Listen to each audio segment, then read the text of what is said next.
My name is Raven. I am 42 years old, and I am madly in love with my wife Emery. She is 38, and from the very first day we met, I knew that she was my only one. Emery is a beautiful and intelligent woman with amazing charisma, but she has one problem that has been ruining our lives for many years: her younger sister Scarlett. Emery has always been insecure about herself due to constant comparisons with Scarlett, who is 33 years old. In the past, Scarlett was a successful model and still works in the fashion industry. Since childhood, she was used to being called the beauty of the family, and Emery was called a smart girl. It left a deep mark on my wife's self-esteem. Even when I tell her that she is the most beautiful woman in the world, she often responds, "You just haven't seen Scarlett." Scarlett has been a problem since the beginning of our relationship. She was constantly flirting with my predecessors, and Emery warned that I would not be an exception either. But I never took her words seriously until I witnessed her behavior. One evening, when we were at my mother-in-law's birthday party, Scarlett asked me to help her bring something from the garage. I didn't think much of it and agreed. As soon as we got inside, Scarlett suddenly pressed me against the door and tried to kiss me. "What are you doing?" I exclaimed, pushing her away. Scarlett just smiled, looked into my eyes and whispered, "You know you want this." I was shocked. "You're crazy," I said, and ran out of the garage, feeling betrayed and humiliated. I knew I had to tell Emery immediately. When I found her among the guests, I said, "Emery, we need to talk. Please, let's go home." "What happened?" Her voice was trembling with worry. "I'll explain later," I replied, trying to contain my emotions. All the way home, Emery didn't stop asking what happened. I knew the truth hurt her a lot, but I couldn't let Scarlett twist the situation to her advantage. "I have to tell you the truth," I began. "Scarlett, she tried to kiss me in the garage. I pushed her away, but she was saying strange things." Emery froze. Her face turned pale, and tears began to flow down her cheeks. "I knew this was going to happen," she whispered. "You have to believe me. I would never betray you, especially with your sister." I tried to hug her, but she pulled away. The following days were a living hell. Scarlett started texting Emery, trying to make me look guilty. She claimed that I had made the first move and that I had allegedly said that she was the most beautiful woman I had ever seen. Emery was at a loss. Despite the fact that she believed me, her self-esteem suffered a lot. Emery barely ate and avoided my touch. She said she felt ugly and unnecessary. Every night I heard her sobbing softly into the pillow, and it tore my heart. "Raven, why is she doing this?" "What is it?" she asked one day, sitting on the edge of the bed. "She's jealous of you, Emery. You are wonderful, talented, and smart. Scarlett has never been on your level, and it pisses her off." I tried to comfort her, but I realized that words were not enough. "Maybe I'm really not that pretty." Her voice trembled. "Don't say that." I hugged her tighter. "You are the most beautiful woman in my life. You are my world." Emery looked at me through tears. "What should we do next?" "We'll find a way to deal with this," I replied. "We will fight together." Meanwhile, I started thinking about how to protect our family from Scarlett's manipulations. I realized that just avoiding her wasn't enough. He had to find a way to stop her once and for all. The evening at my mother-in-law's birthday party went on as usual. The guests laughed, chatted, and enjoyed delicious treats. I watched Emery, who, despite her insecurities, tried to have fun and keep up a conversation with her relatives. Her smile always warmed my heart, but this time I noticed that there was concern behind it. I was standing at the snack table when Scarlett came up to me. "Raven, can you help me with something in the garage?" "What is it?" she asked, smiling her typical flirtatious smile. I hesitated, remembering Emery's warnings. "What exactly do you need?" I asked, trying to keep my distance. "Just a few boxes. They're too heavy for me. Scarlett shrugged and winked sweetly. Not wanting to make a scene in front of the other guests, I nodded and followed her into the garage. As soon as we got inside, Scarlett closed the door and turned to me. "Thanks for helping," she said, taking a step closer. "Where are these boxes?" I started to look around, trying not to look into her eyes. Instead of answering, Scarlett came right up to me and suddenly pressed me against the door. Her body pressed tightly against mine, and she tried to kiss me. "What are you doing?" I exclaimed, pushing her away. "You know you want this," she whispered, smiling. "You're crazy." I pushed her away with such force that she almost fell. "Don't you dare come near me anymore." Scarlett started laughing. "You're just afraid to admit your feelings. We both know that." I ran out of the garage, not knowing what to do. My heart was pounding and I felt betrayed and defiled. I found Emery in the living room, and trying to stay calm, I said, "Emery, we need to talk. Please, let's go home." She looked at me anxiously. "What's wrong, Raven? You look like a ghost." "I'll explain later," I replied, trying not to attract the attention of the other guests. We said goodbye to her parents and went outside. In the car, Emery didn't stop asking questions. "What happened? Why did you want to leave so suddenly?" "What is it?" she asked, trying to meet my gaze. I knew the truth hurt her a lot, but I couldn't keep quiet. "Emery, I have to tell you the truth," I began, taking a deep breath. "Scarlett tried to kiss me in the garage. I pushed her away, but she kept saying strange things." Emery froze. Her face turned pale, and tears began to flow down her cheeks. "I knew this was going to happen," she whispered, covering her face with her hands. "You have to believe me. I would never betray you, especially with your sister." I tried to hug her, but she pulled away. "Why is she doing this?" Her voice was trembling. "Why can't she leave us alone? She's jealous of you, Emery. You are wonderful, talented, and smart. Scarlett has never been on your level, and it pisses her off." I tried to comfort her, but I realized that words were not enough. Emery was silent all the way home. When we arrived, she went into the bedroom, and I stayed in the kitchen, trying to make sense of what had happened. Thoughts of how to protect our family from Scarlett's manipulations were spinning in my head. The next day, Scarlett started texting Emery, claiming that I had made the first move and that I had allegedly said that she was the most beautiful woman I had ever seen. Emery was at a loss. Despite the fact that she believed me, her self-esteem suffered a lot. "Raven, I do not know what to do," she said one morning, sitting in the kitchen with a cup of coffee. "I feel so terrible." "We'll get through this together," I replied, sitting down next to her and taking her hand. "We'll find a way to protect us from her manipulations." "Do you really think she won't stop?" Emery asked, looking into my eyes. "I'm sure of it," I replied firmly. "But we will fight. We won't let her ruin our lives." Meanwhile, I started thinking about how to gather evidence against Scarlett and protect our family. I realized that just avoiding her wasn't enough. He had to find a way to stop her once and for all.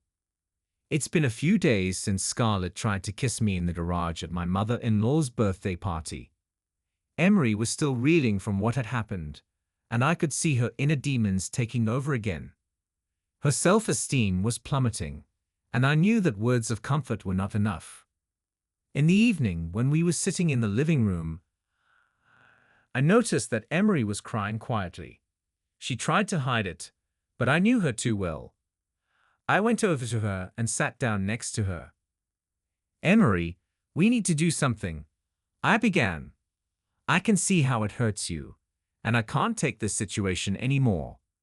She looked up at me with her tear-stained eyes. "What can we do?" "She won't stop, Raven. Scarlett always gets her way." I took her hands. "We'll hire a detective. We need to collect evidence of her lies and manipulations. This is the only way we can protect ourselves." Emery thought for a moment. Do you think this will work? We have to try. I would let her ruin our lives, I said firmly. The next day, I contacted Declan, a detective who had been recommended to me by a friend. Declan was an experienced specialist in family matters and immediately agreed to take on our case. We met in a cozy cafe, where I told him our whole story in detail. This is a difficult situation, Declan said, making notes in his notebook. But I'm sure I can help you. We'll start by observing Scarlett and her surroundings. We need to gather as much information as possible. Emery was a little nervous, but her determination fought against her fears. What do we need to do? What is it? She asked when we got home. Just be attentive and help Declan if he asks. We must be prepared for any eventuality, I replied. A few days passed, and Declan started sending us the first results. He found out that Scarlett leads a double life. In addition to working in the fashion industry, she was involved in several scandalous situations that could seriously undermine her reputation. Raven, you have to see this, Emery said when we got another text from Declan. I went to the computer and saw photos of Scarlett with various men in compromising situations. That's right, this can help us. I felt hope light up inside me. But how will we use this information? Emery asked, not yet fully realizing the gravity of the findings. We have to be careful. We need to gather more evidence and think about our next step, I replied. Declan said he had a few more ideas. In the meantime, we decided that Emery would start attending therapy. We found a specialist who specialized in self-esteem and personal development. The first sessions were difficult, but I saw how gradually she was starting to see herself in a new light. Dr. Harper said that I had been living under the pressure of comparing myself to Scarlett for too long. Emery shared after one of the sessions. She helped me understand that my value does not depend on appearance. You've always been the most valuable thing to me, I said, hugging her. And I'm proud that you're working on yourself. A few more weeks passed, and Declan continued to gather information. He set up surveillance on Scarlett and soon discovered that she was not only manipulating her family, but also using her position in the fashion industry for personal gain. We have enough evidence, Declan said at another meeting. Now we can start acting. We decided to invite Emery's parents to a meeting and present them with all the evidence we had gathered. It was a risky move, but we had no other choice. In the evening, when Emery's parents came to our house, the atmosphere was tense. We had prepared all the materials Declan had collected and were ready to talk. Mom, Dad, we have something important for you, Emery began, holding a folder of documents. Scarlett has been lying and manipulating us all this time. Emery's father, Gerald, frowned. What are you talking about, daughter? I handed him the photos and documents. Look at this. Scarlett is not who she claims to be. His face changed as he began to look through the materials. Emery, is this true? Yes, Dad. We hired a detective to collect this evidence, she replied. Emery's mother, Linda, looked shocked. How could we be so blind? We all wanted to believe in the best, I said. But now we need to take measures to protect our family. Gerald nodded slowly. We'll figure it out. Thank you for opening our eyes. Emery was relieved when her parents finally realized Scarlett's true identity. But there were new challenges ahead.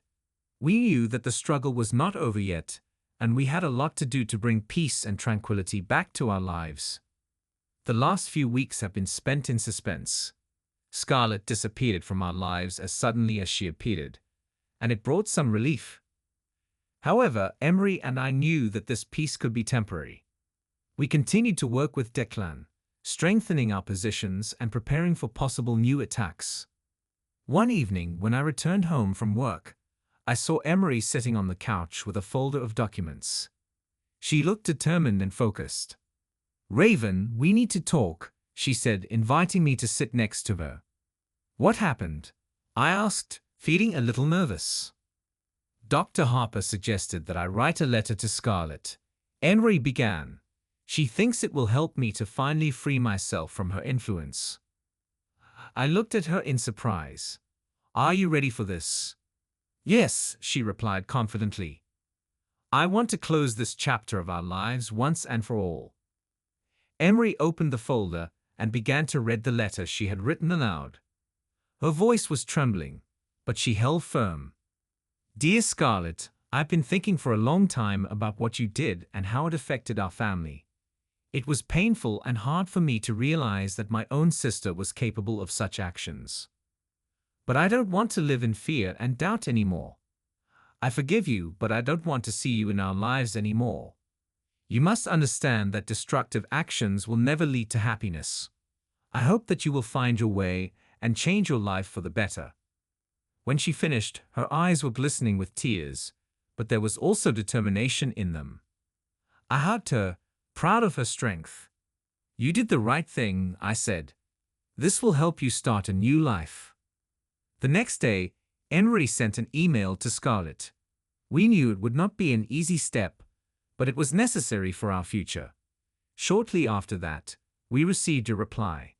The letter from Scarlett was short and did not contain an apology, but there was a certain amount of recognition in it. Emery, I didn't expect you to take such a step, she wrote. I understand that I made a lot of mistakes and that I need to work on myself. I hope that one day you will be able to forgive me. A few days passed, and Emery and I felt that we could finally move forward. We decided to spend the weekend in a country house to get away from all the problems and enjoy each other. It was the perfect time to rebuild and strengthen our relationship.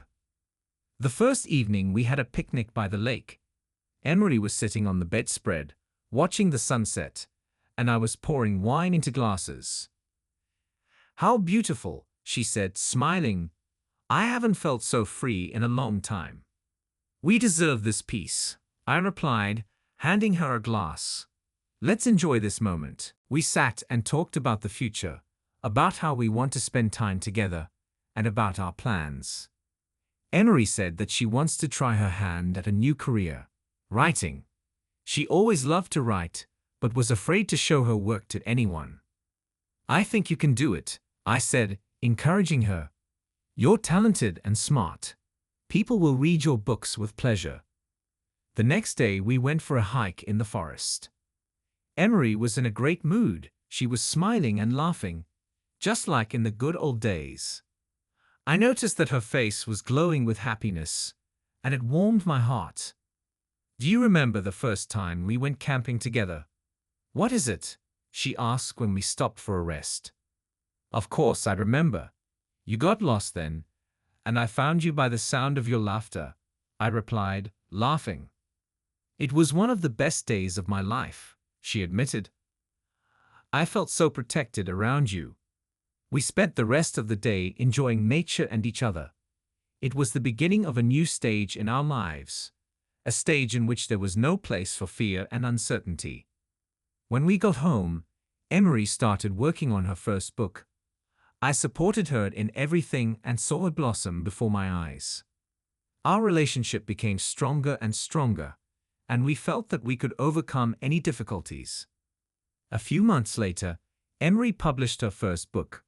Her work has received positive reviews, and this has given her even more confidence. She began conducting workshops and meetings with readers, sharing her experiences and inspiring others. Our new beginning turned out to be even better than we could have imagined. We have learned to trust each other and work on our problems together. Scarlett no longer had power over our lives, and we were ready for new challenges and adventures. So we have come to the end of this story. Please write your opinion in the comments. We will be interested to know it. Also, don't forget to subscribe to our channel so that you don't miss new, even more exciting stories. We wish you good luck.